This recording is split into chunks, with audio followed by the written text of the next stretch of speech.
Hi, I'm Sergeant John Heimann with the Phoenix Police Department's Vehicular Crimes Unit. Phoenix Police Department conducts traffic investigations. A lot depends on the severity of the collision. With the minor collision, nobody's hurt, and damage is estimated by the officer to be under $1,000. Just information is exchanged between the two drivers. This is insurance, names, and registration of the vehicles. An officer will make a note on his worksheet about what happened and with the driver's names. If someone is injured or damage is significant, we then complete the report on the state accident report. And then unfortunately, when someone is seriously injured or is fatality and our unit, the Vehicular Crimes Unit, is called out, we then have myself, a sergeant, will roll along with 3 detectives. One will take over the case investigation. The other detective is assigned to do the scene investigation. And we always roll out a drug recognition expert who will check both drivers for any type of impairment.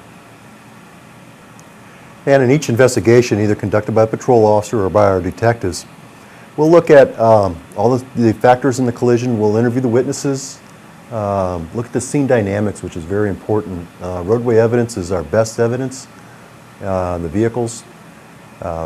From there, we'll look and see who's at fault, and it's usually who's committed the traffic violation. Did somebody run the red light? Was somebody speeding? And did somebody drive left to center? That's usually the ones we run into. Also some of your stop sign violations. And that's how we'll determine fault. Actually, insurance companies determine fault. We just look at who's the primary cause of the collision. With each collision, state requires the department, the officer investigating the crash, to fill out what we call the state accident report. This report's very extensive in listing the names of all the players involved, the vehicles, and kind of the dynamics of what happened out there. There's numerous check boxes on the back that need to be filled in. And this data that's on this report gets entered into a computer. In fact, at the end of the year, it's going to go statewide, where each department officer is going to fill out the report the same way. And it's all going to go to a central data bank within the Arizona Department of Transportation. This information is then stored. You can pull it up. You actually can pull it up on the web. The City of Phoenix, on the phoenix.gov website, has a link to where you go to public safety. Then you click on, what was that? It's crime stats. And from crime stats, you pull up the traffic info. And you can pull up different aspects of crashes that occur in the city, the number of them, where they occurred, information like that. Information's real useful within our own police department. The data we can get from all the crashes that happen within the city, that's distributed when we call our TADS, our Traffic Accident Data System.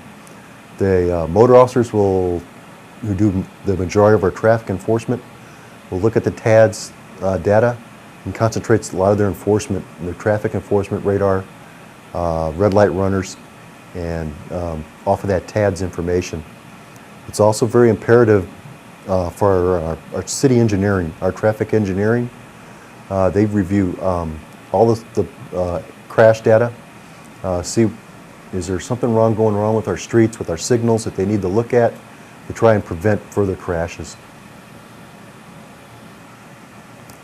A lot of people think, an automobile accident is just that, just an accident. Well, unfortunately, all too often we do criminal investigations out of our crashes. When a driver who's impaired and it's found to be the primary cause of the accident, we'll charge this person depending on the range. It could be an aggravated assault if someone's just injured. It could be negligent homicide, but most often it's manslaughter. That's when somebody's been impaired, they've caused a crash and someone has died. That's a criminal, and it's just like a homicide. The defendants that we have charged usually range their punishment 10 to 15 years. If it's more serious, there's excessive speed involved along with the impairment or drag racing. The charge, we can go up to second-degree murder.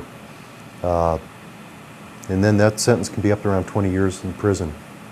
So it's just not just an accident.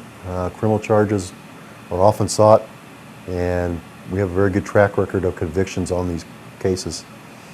It's also a first-degree murder charge. This case, this type of a charge results from if you flee from a police officer, you cause an accident, and someone dies, we're going to charge you with first-degree murder. So it can be very serious being involved in an accident, especially when you've been drinking. Now, often people don't feel that murder is just with guns and knives. Like I said earlier, car crashes can be first-degree murder, which is the highest class of homicide charge there is in the state. And recently, we convicted a gentleman who fled from a motor officer from a West Valley agency. He ran the red light at 83rd Avenue, McDowell, and killed an innocent person. He went to trial and tried to fight this. He was convicted and is currently awaiting sentencing.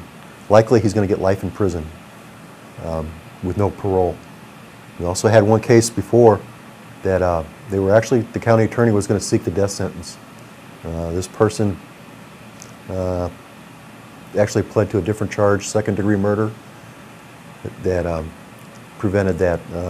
The pursuit on that case just wasn't as good as the one that was with the West Valley agency. Most often, when we do get the pursuits in a fatal crash, they always get charged with first-degree murder, but subsequently, through the court proceedings, the cases get resolved. Usually, they get down to second-degree murder, and sometimes manslaughter, depending on the circumstances. But we did have that one conviction. It was the first in the state, and as far as I know, I think it's the first in the country. Yeah, and DUI situations, that's just driving under the influence. A lot of times they'll go to court, and some attorneys, some very good attorneys, have fought that some of the instrumentation used to collect the breath sample is unlawful, doesn't work right, whatever. Some cases they've had to throw out quite a few because the instrumentation was not valid. Just good work by that attorney. But then again, with everything that the attorneys fight for, we do better. Just not recently, the Phoenix Police Department and a lot of other agencies are going just blood. The breath sample's going away. We're going to draw your blood. If you refuse, we're going to get a warrant, and we're going to go through the court system, through a judge, to gather your blood. And with telephonic search warrants and fax warrants, they're very fast, and we can get your blood still within the time so we can get a good reading. And that's how we get better. The attorneys challenge us, and we just get better from it. We learn from it. Everybody's got that constitutional right to go to court, be represented. It just makes everything better. Something I think everybody needs to realize is that impaired driving is by far, one of our worst problems we have here in the state. It's often, past couple of years, we've had over 200 fatalities. That's just in Phoenix alone.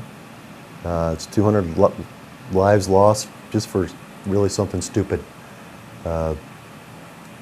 Need to realize that drinking and driving don't mix. Also, we need to watch our speed. That's probably our number one cause of collisions is our speed. Speed leads to inattention. The speed of drivers also lead us to running red lights. We've been ranked nationally as the worst city in America for red light running.